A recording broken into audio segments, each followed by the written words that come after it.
और बड़ी खबर पश्चिम बंगाल से आ रही है। आज बारासात जाने का प्रोग्राम है प्रधानमंत्री नरेंद्र मोदी का। और आपको बता दें कि जो सूत्रों के हवाले से खबर आ रही थी कि संदेशखाली से महिलाओं की टीम पहुंचेगी, प्रधानमंत्री से मिलेगी, तो अभी जो जानकारी मिल रही है बंगाल के बारासात के लिए निकल चुकी है संदेशखाली से महिलाएं। जो पीड़ित महिलाएं हैं, इतना बड़ा बवाल लगातार संदेशखाली को लेकर चल रहा था। इस बीच शाहजहां शेख को लेकर किस तरह से सीआईडी ने कस्टडी नहीं दी सीबीआई को हाईकोर्ट के ऑर्डर के बावजूद, लेकिन अब जो जानकारी मिल रही है, चूंकि प्रधानमंत्री का आज दौरा है पश्चिम बंगाल का, प्रधानमंत्री कल रात ही पहुंच गए थे कलकत्ता और आज प्रधानमंत्री लगभग 11 से 11:30 बजे के करीब बारासात पहुंचेंगे।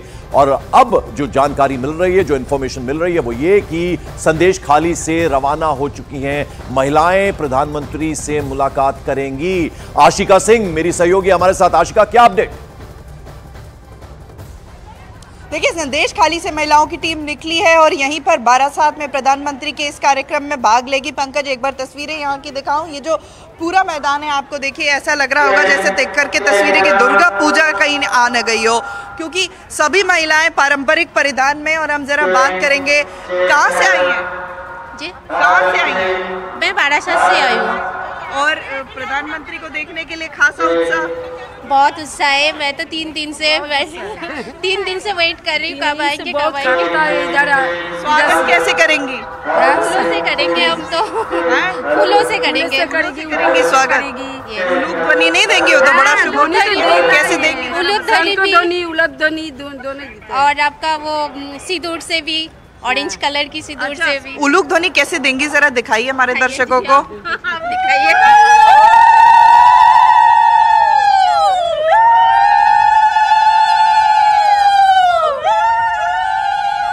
बड़ा शुभ माना जाता है, शुभ का परिचायक है पंकज। उलूक ध्वनि देकर के प्रधानमंत्री का इंतजार करती है महिलाएं। पंकज, आशिका, संदेशखाली की महिलाएं जो निकली हैं प्रधानमंत्री से मिलने वाली हैं, बहुत भावनात्मक क्षण वो होगा। और प्रधानमंत्री बहुत कंसर्न्ड भी थे जो कुछ संदेशखाली में हुआ था। बीजेपी के सारे नेता बारी बारी से पहुंच रहे थे संदेशखाली, कई बार उन्हें रोका भी गया और एसटी कमीशन की टीम भी गई, महिला सांसद भी गई, आप भी गई थी, आपने उनका दर्द जाना, उनके आंसू देखे। तो आज वो क्षण जब प्रधानमंत्री से मिलेंगी, वो बहुत भावनाओं वाला क्षण होगा। बहुत प्रधानमंत्री चूंकि उसके लिए बहुत कंसर्न है। देखिए पंकज, ये साफ कर दूं पहले कि इस जनसभा में जरूर शामिल होंगी ये महिलाएं, लेकिन प्रधानमंत्री से अलग मुलाकात फिलहाल उसका कोई कार्यक्रम नहीं है। लेकिन उनका यहाँ पर आना ये अपने आप में बड़ी बात है, क्योंकि उन्हीं के जिले में प्रधानमंत्री आ रहे हैं। प्रधानमंत्री जब पहली बार आए थे, आधे घंटे के भीतर 7 बार संदेशखाली का नाम लिया था।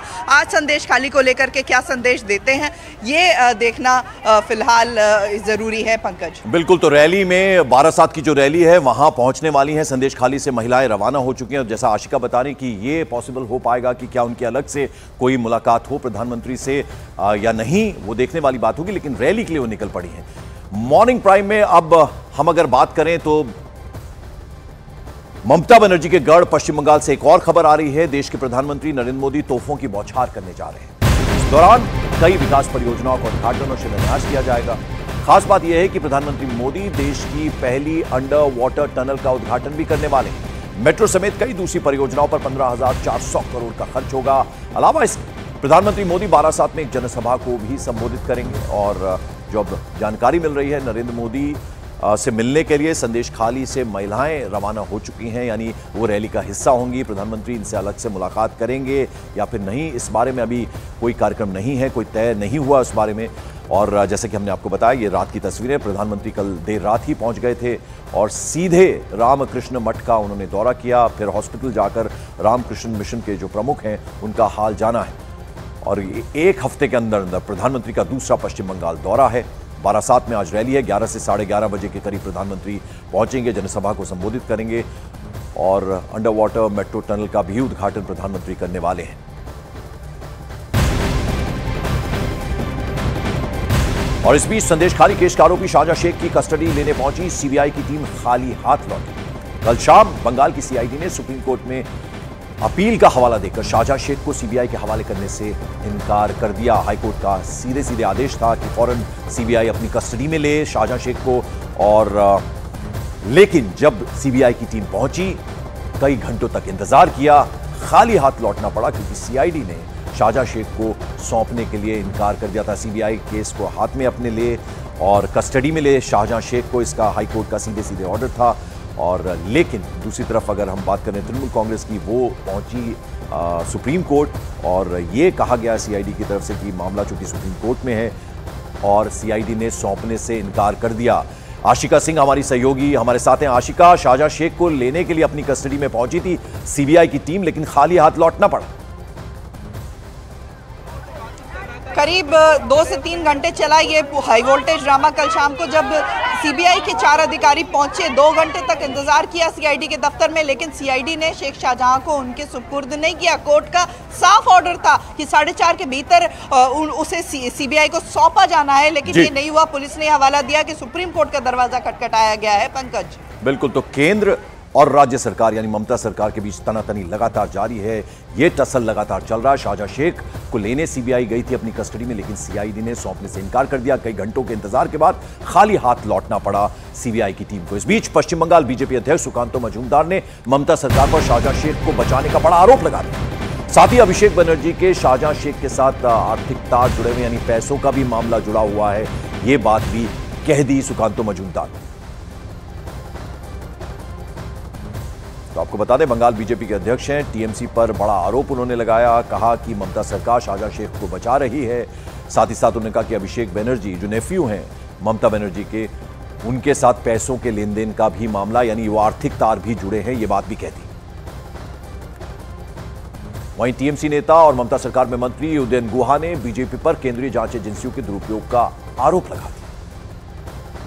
पुलिस का काम है तो स्टेट का देखने का है, वो लोग क्यों अभी रूट मार्च कर रहा है? इलेक्शन डिक्लेयर होगा तब वो लोग रूट मार्च करेगा, यही तो तरीका है। बाकी हम लोग जानते नहीं है कि क्यों इस बार इतने पहले वो ये पैरामिलिट्री फोर्स आ गया।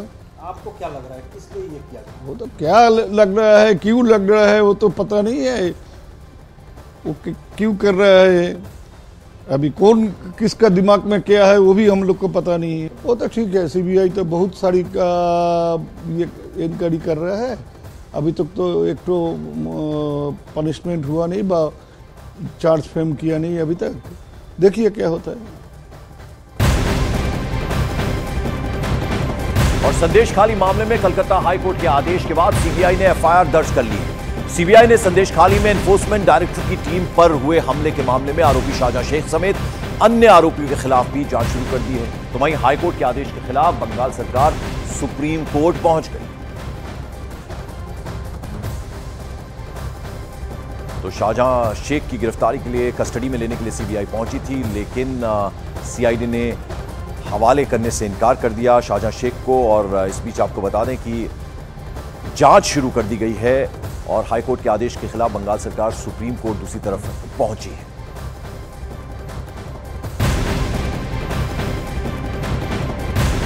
और एक और बड़ी खबर पश्चिम बंगाल से है, जहां एनफोर्समेंट डायरेक्टरेट ने तृणमूल कांग्रेस नेता शाहजहां शेख की संपत्तियों को कुर्क कर दिया।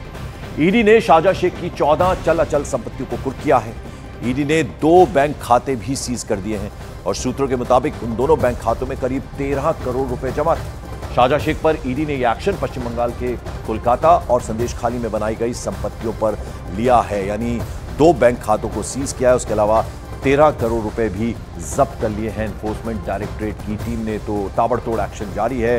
एक तरफ सीबीआई गिरफ्तार करने के लिए पहुंची थी, अपनी कस्टडी में लेने के लिए पहुंची थी, हालांकि सीआईडी ने सौंपने से इनकार कर दिया, खाली हाथ लौटना पड़ा। और दूसरी तरफ ईडी का जबरदस्त एक्शन चल रहा है, 2 बैंक खाते सीज किए गए, 13 करोड़ रुपए जब्त किए हैं एनफोर्समेंट डायरेक्टरेट ने।